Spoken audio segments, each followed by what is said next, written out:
Hey guys, happy Monday. Yeah. Hold on. Be right back. Hold on. You'll enjoy this, okay? Hold on.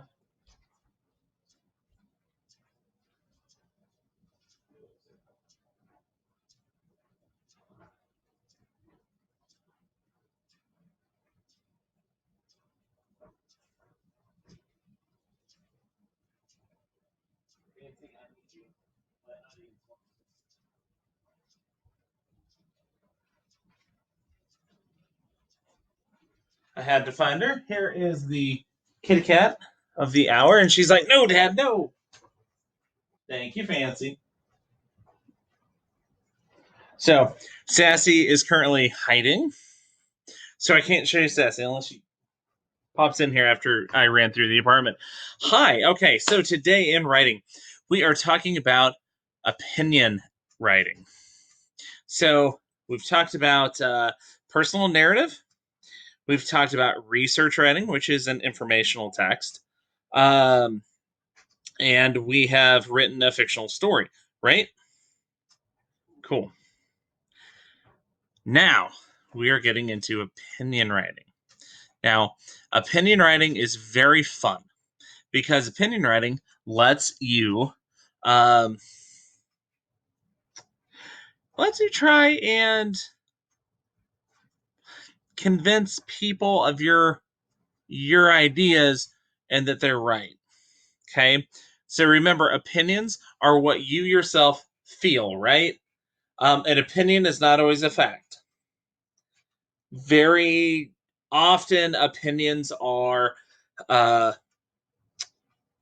what we think of as right or we think of as the best, but not everyone will agree with that. That's called an opinion. Okay. So let's look a bit at this. So right here down the middle, this looks a little confusing. I'm going to walk us through. Right here down the middle, we have a opinion piece, right? Okay. So over here on the left and the right, what these are explaining what the writer's doing at a certain point in the writing. Okay. So here's the main writing, and then here are the notes in the sidebar or the margin. So whenever you read this, you can read it the first time, and then it breaks down what's going on. Okay, so like right here, the writer stated his claim. Many people think that recess is fun for kids no matter what, but I think it is boring because there isn't anything fun to do. Boom, right there. The writer stated his claim, his opinion, right? Okay. Now he says, right now at recess, a lot of kids just sit on the grass because they don't want to swing or play jump rope. Okay. So he has made a statement. This is his claim. Claim and statement are the same thing. He is saying something. He is showing his opinion and presenting it to us. Now, right here, the writer began with a few sentences to hook the reader, right? So now I'm like, what do you mean? It's boring. Oh, so they're just sitting on reset. Interesting. Okay, all right. So he may have done this by asking a question. Did he do that? No. Okay. Explaining why the topic matters. Okay, he kind of did that. Um, Telling a surprising fact or giving background information. Maybe he did that one. That was kind of surprising that a lot of kids are just sitting on the grass, right? Okay. The first reason why we should have football is because it is good exercise. When you play, you get to run, throw, and catch. For instance, when I was playing football last week, Anthony had the ball and we all had to run after him and try to get the ball to make a touchdown. My football coach says football is a great workout. We should have football because it's good exercise. Oh, okay. All right. So the writer used words and phrases to glue parts of his piece together. The first reason. So there's a transition. There's some transition words, right? Uh, let's see. He used phrases such as "for example." Yep, because those help tie together things.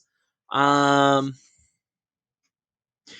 One time and for instance, to show a shift from reason, which is opinion, to evidence, right? Okay. And in addition, also in another to make a new point, right? All right, so we haven't quite gotten to the another because that's in the next one. But the writer separated sections of information using paragraphs, right? So instead of writing one long piece like some of us have written, we are separating the paragraphs now. And that helps us organize information a little better and show certain points. So one whole paragraph is talking about one point. Okay. So in this paragraph, he said the first reason, right? Why we should have football because it is good exercise. Boom. First reason, then he supports it, right?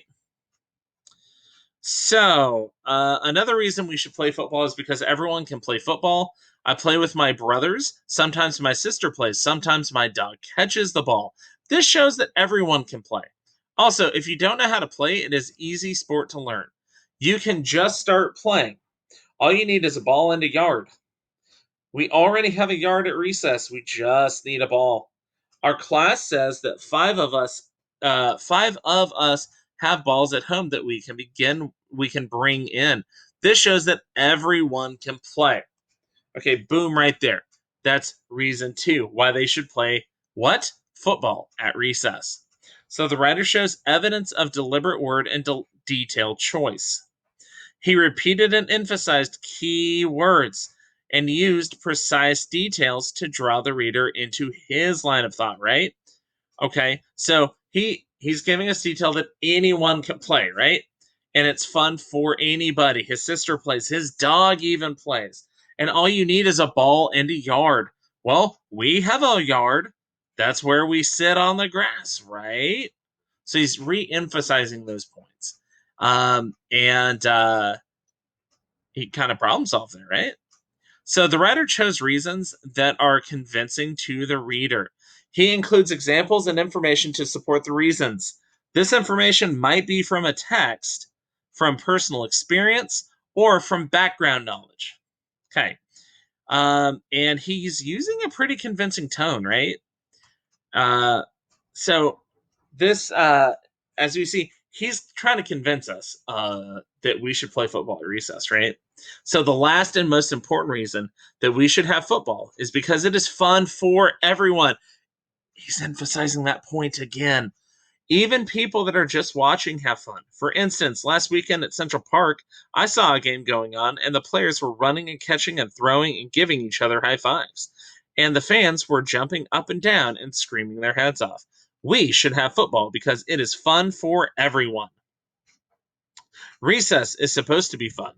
If we have football at recess, we will get more exercise, play more, and have more fun. When we were little, we played on swings or went down slides, but now everyone just sits around. It would be better if we could play football. All right, so right here. So the writer used periods to fix run-on sentences, right? So he used short, simple sentences here and put period on every single one. He used punctuation, remember that. Okay, the writer wrote an ending that doesn't just restate, but reflects. So now he's giving more thought onto his claim because it reflects the claim. It reminds the reader of his point and suggests a solution for the problem. And the problem is kids are bored at recess. Solution, let's play football. Let's see. When writing long, complex sentences, the writer used commas to make them clear and correct. Commas, guys. Commas and conjunctions. It helps so much.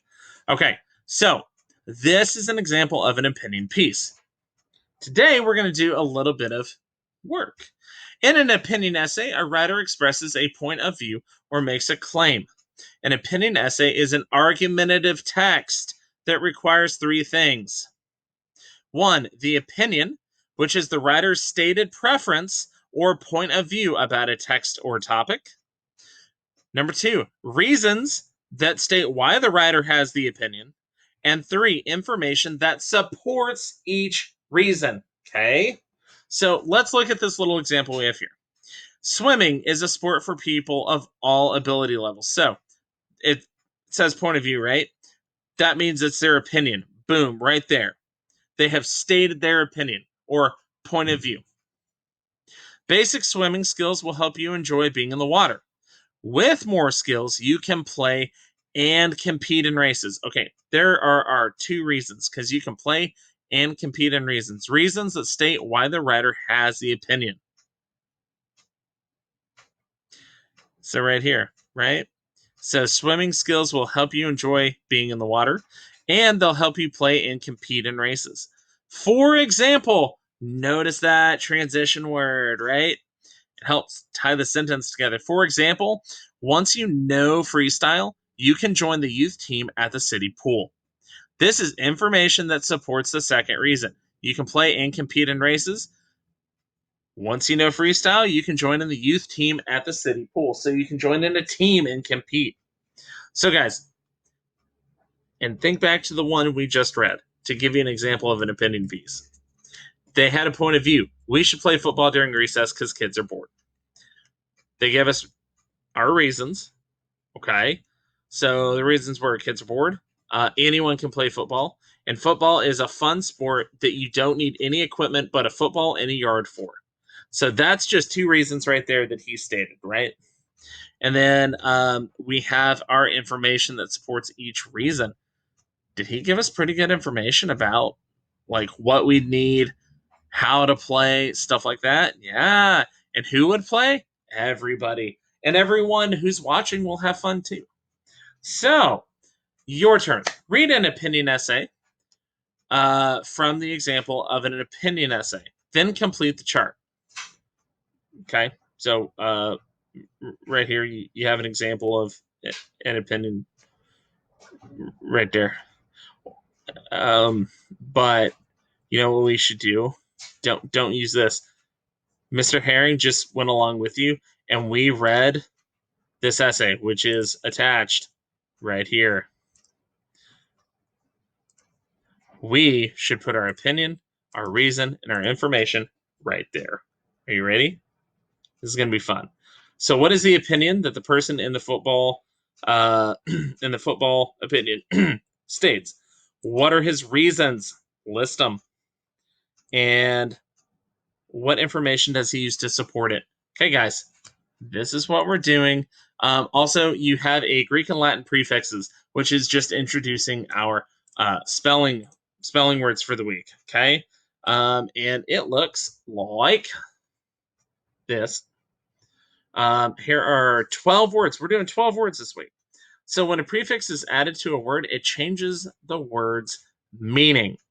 So we have anti is Greek for against. So anti, against. Trans is Latin for across. So through or beyond, right? Amphi is Greek for on both sides. So an amphitheater, right? And then auto. Auto is Greek for self. Automobile, self-driving car. All right, so my turn. Read the words. Automobile, transport, autocracy, amphibian, transparent, antiseptic, transfer, amphitheater, antibiotic, transit, automatic, antimatter. Okay, read the words. Spell each one by writing it in the category that corresponds to the meaning of its prefix. Boom. Self, against, across, through, beyond, or on both sides. Here's your key right here.